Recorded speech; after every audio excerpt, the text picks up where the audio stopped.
Hey Weirdos, welcome back to my channel. My name is EmmaAbe and I'm going to be looking a little bit different throughout the rest of the video because if you watched my last week's video, you know kind of the bullshittery that happened with my editing software. So essentially my editing software decided to only process the first half of my video. It was originally going to be 44 freaking minutes, so I think it's kind of good that it got cut in half, but I was not prepared for that, hence me looking like this.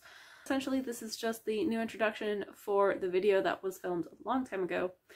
That is the second half of my wrap-up, and I think there's actually more books in this wrap-up. I think there's like 14, so enjoy, please. The next book I read, I really enjoyed, is Natashapierre and the Great Comet of 1812, The Journey of a New Musical to Broadway. I fit straight into the demographic for this because you don't read this book, you don't buy this book unless you're a fan of the musical.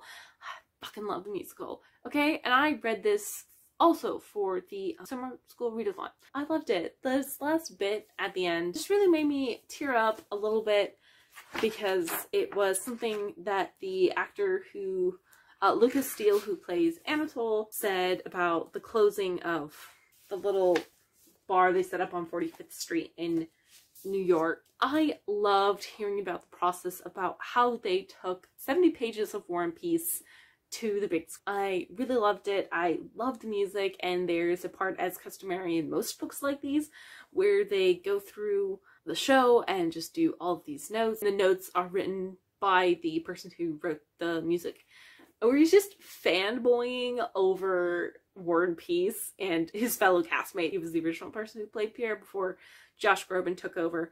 I personally prefer Josh Groban's rendition of Pierre, but that's just because I'm a snob and I don't like where the author places his vowels and where he sings. He sings very nasally, and I don't like it, and I just much prefer Josh Groban's much warmer feel when he sings. There's literally where he'll just like be like, yeah, this is straight Tolstoy, and just put a section of Tolstoy. And there's also like another section where again he talks about Lucas Steele. I like love Lucas Steele, but I hate Anatole. Anyway, where he's just like, Lucas Steele is fucking amazing. Or he's just like, this person is amazing. And I just love that. I love the support and the camaraderie like in the cast.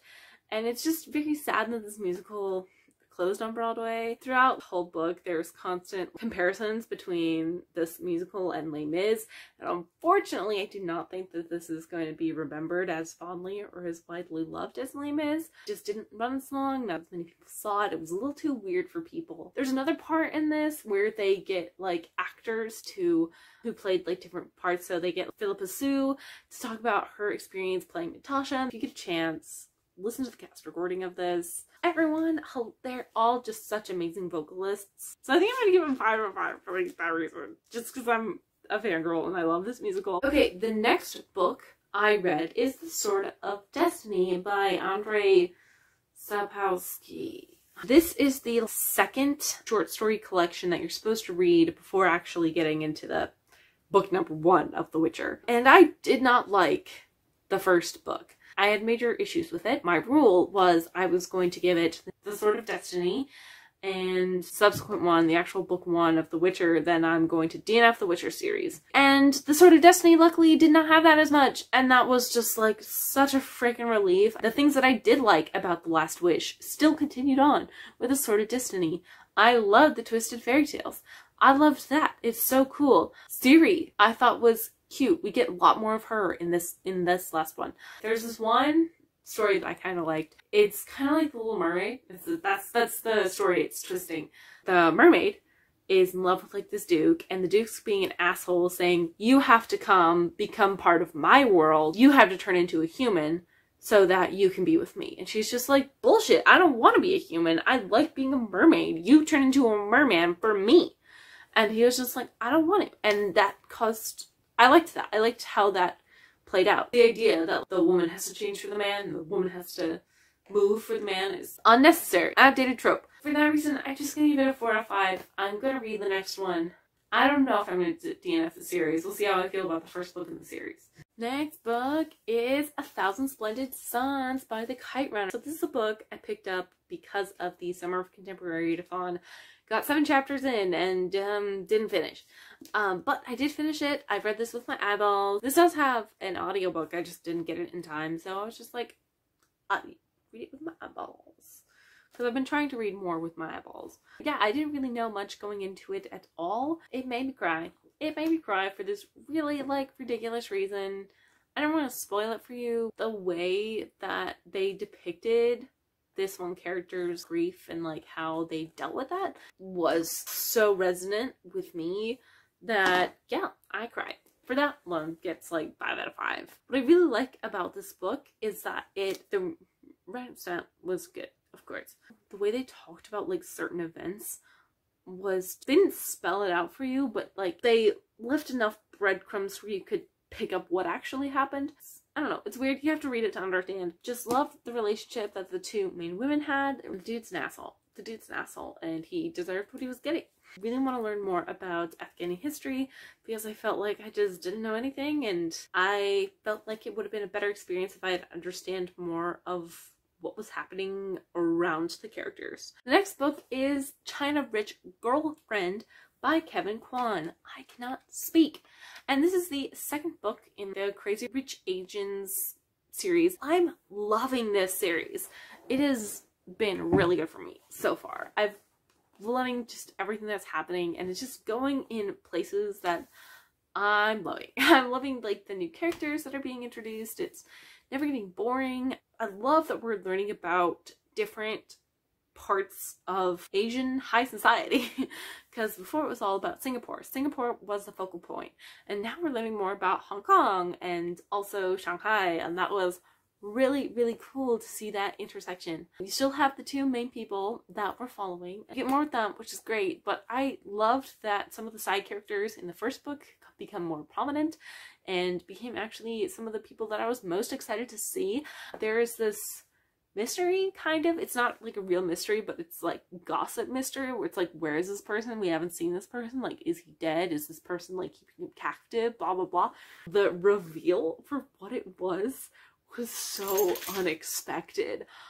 I literally was like gonna piss my pants. All of the good things from that I liked about Crazy Rich Asians. All of the gossipy aunties, I loved them. Main character, main couple, still cute. One of the big like questions that happens really early on in the book, I was like, okay, I don't know if I'm gonna like this if it get revealed like at the very end, because it makes it very obvious what the reveal is. And I was just like, I'm gonna be very angry if we have to wait for the end of the book to get the reveal. And we didn't. It was revealed end of the 1st third. And I was just like, thank God, and that out of the way, we get to get all these new interesting dynamics between the characters, and yes, I was just so happy with that. Next book is Genesis, The Deep Origin of Societies by Edward O. Wilson. Again, read this for the summer school readathon, and I read this with my eyeballs, even though this does have an audiobook. I just didn't want to get it from Audible. This book was really interesting. It took a slightly different look on evolution and genetics that I hadn't really got anywhere, but it still felt very basic. It was very short. It was ridiculous. Look at the spacing, and it's like less than 200 pages. And it just felt like, I felt like I wanted more. I wanted to flesh out more of the ideas. I still thought that what we got was really good, and I think he makes his stances very clear about certain things very early on, and he backs up a lot of his information with a lot of really good information. There are some parts that I thought were funny, but just, I don't think were intending to be funny. Just, I think the way that he worded it, I found it amusing to me. I'm kind of going at like a 3.5, rounding up to a 4 for the purpose's sake of Goodreads. It wasn't bad, I just wanted more, but there's interesting things. You know, we talk about bees. I liked that. I liked the bees. This book I read is No Visible Bruises by No Visible Bruises, What We Don't Know About Domestic Violence. And this I read for the BookTube prize. I wound up ranking this 3rd. And so again, go to that video where I talk more about my thoughts on all the books that I read for this round of the BookTube prize. Another book like Know My Name. Read it if you want to know more about domestic violence. I think they make really good points about the psychology of leaving and staying. making that decision. The story that they focus in the first third is heart-wrenching and gross. And then it takes a really interesting turn when looking at prisons and some programs that are in prisons to help domestic abusers stop being so violent. And talking about how our culture in America really emphasizes that men should be violent and violence is an appropriate response, and it's not. Violence is not an appropriate response to really anything. How we socialize women and men differently, and how in response to domestic violence, a lot of times men say, oh, well, just be violent to women, and that isn't helpful for many reasons. I'd say go look at that other video to see more of my thoughts. The next book I read with my eyeballs, I read a lot of them this month, is The Neanderthals of Skeleton, Scientists, and Scandal by Eric Tankers and Pat Shipman. And oh my god, this book is so freaking dense. It's a lot of science, it's a lot of information thrown at you, kind of like all at once, and they do try and do a good job of introducing the different scientists. It was just all very necessary and all understanding to understand the whole picture of how Neanderthals went from being found to being accepted in the anthropology community the way they are and the way they're depicted. It goes through all of these iterations between evolution in general being accepted to people having a debate. Is Neanderthals one of our ancestors? Is it not? I don't know. It explains the difference between Neanderthal and Neanderthal. It's really just the Germans decided to drop the H in German. That doesn't create a pronunciation difference, but does in English, so issues.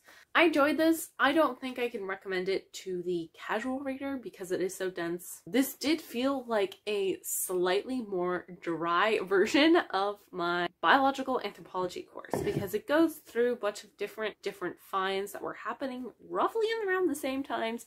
It talks about Piltdown Man.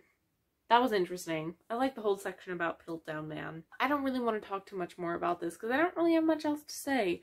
I don't recommend it unless you're like an anthropology person and you want to read more about types of books that are like anthropology. But most people are not, so... And I don't really think this is a good introduction either. The next book I read is Oliver Twist by Charles Dickens. I read this with audiobook and following along. I love this story. One thing I was really surprised about was that the robbery happened fairly early on, like at the halfway-ish point. I wasn't expecting that because in all of the adaptions, it kind of happens towards the end. It's kind of like a series of unfolding events that happen really fast after it. And nope, there's a whole bunch of stuff that all those adaptations cut out, which makes it kind of sad and kind of changes some of the everything with the locket goes down way different than in most of the adaptations. He doesn't even have the locket the whole time. What happens to Nancy is so sad. Like, that doesn't change. The description of it in the book is horrifyingly disgusting.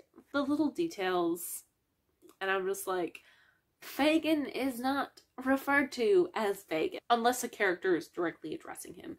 He's constantly referred to as the Jew, and I was just like, okay, this makes me a little bit uncomfy. Literally, it's just like, the Jew said, the Jew that, the Jew this, the Jew that. For a while, when he was first introduced, I was like, who is this character, the Jew? I've never heard of him. He's not in any of the adaptions.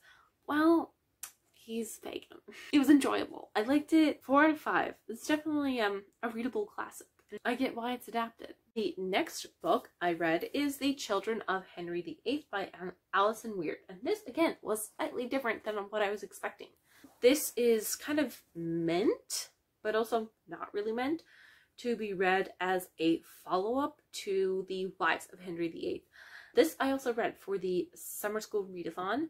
Liked that it was different. I thought it was going to be like a mini biography slash dissection of all of the 4 people here.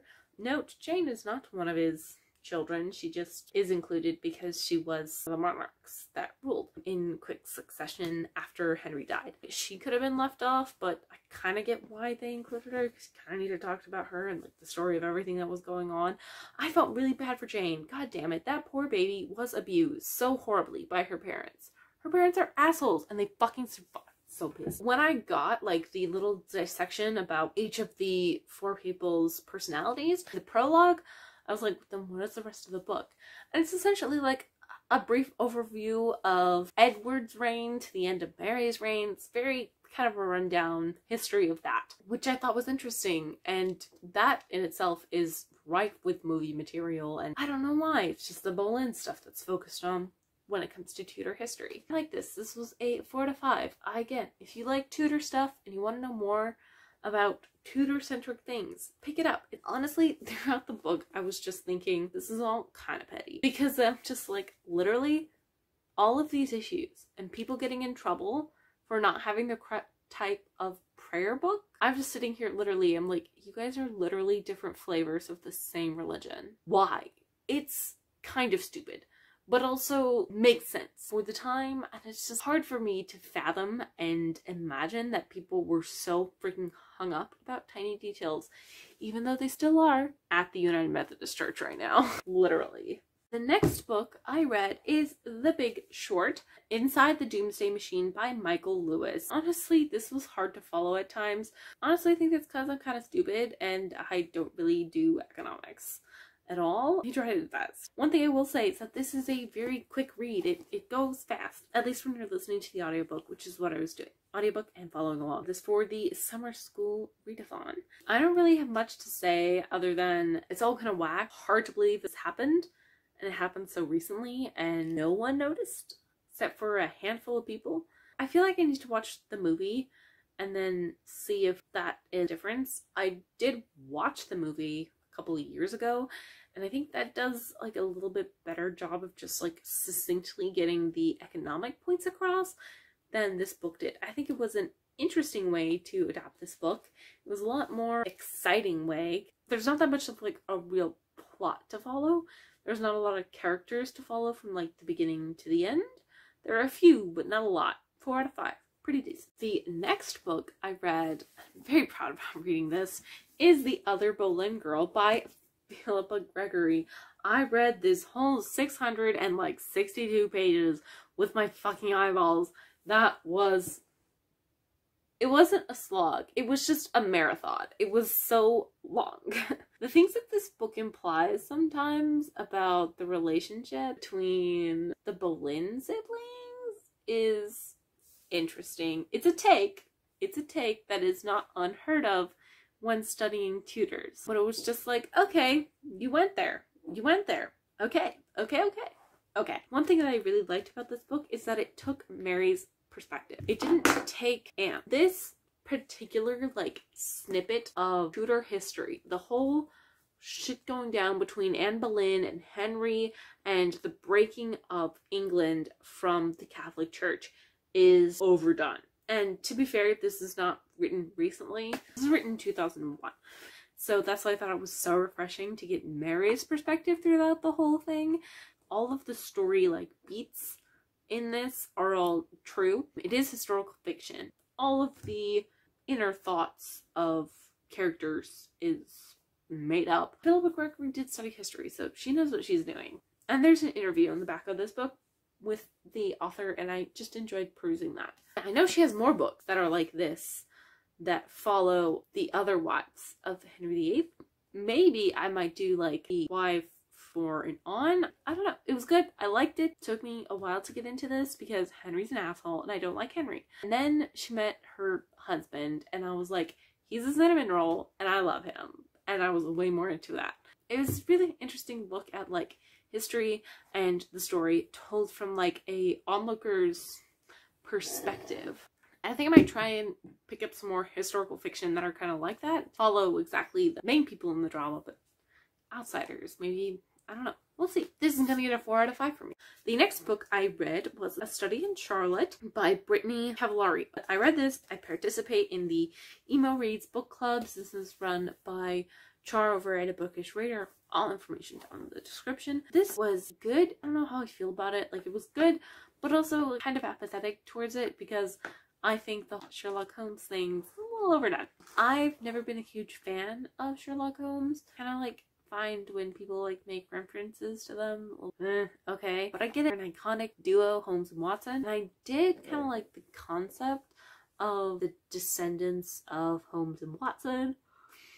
I do like that, at least for right now, they're not a couple. I do not want them to be a couple. Oh my god, if they become a couple, I'm gonna be pissed off. Just because I like their friendship dynamic. There's all these references to like Sherlock Holmes cases, and they say like, hey, this is the case. This is the reference to this case. This is a reference to that case. But it just kind of felt like, why? It does, in general, seem pretty far-fetched that the descendants would kind of work the way they do. I don't know.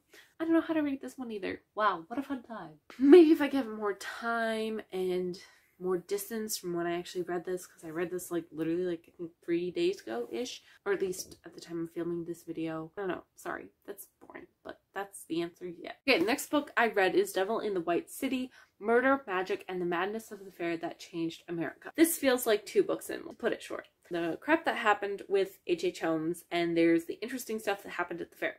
So I know people think the H.H. Holmes bit is a lot more of the interesting bits of it, but for me, it felt kind of boring, to be fair. I already knew a lot about H.H. Holmes from my aforementioned previous was really into true crime for a moment in time. I just knew a lot about H.H. Holmes.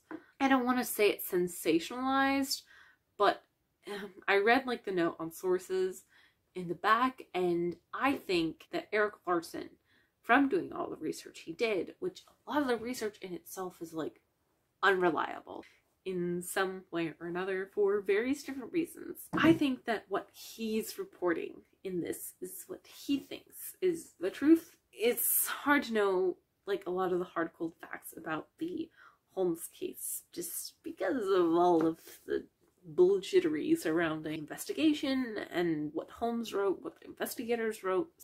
What I found interesting is actually what happened with the World's Affair. I think that this book kind of rides on the sensationalism of Holmes, and I read a Goodreads review that I think sums up kind of my point. I don't remember who did it, but Erik Larson wanted to write a book about the fair, and then the editors were kind of like, oh, serial killer. Let's include the serial killer, do that. Well, I will say that the research Erik Larson did is very good. It is quite extensive. I found all the parts about the fair real interesting. I'm between 3 and a 4-star because it's like, it was good, it was well written. Erik Larson does do a good job writing. Again, the pitfall is 2 books in 1. It would have worked better if they were connected more, but inherently the stories aren't connected. Literally, in most other representations of the story of H.H. Holmes that you get, it really doesn't really mention the fair, or if it does, it's very cursory. I don't know. I don't know about this one. I don't know.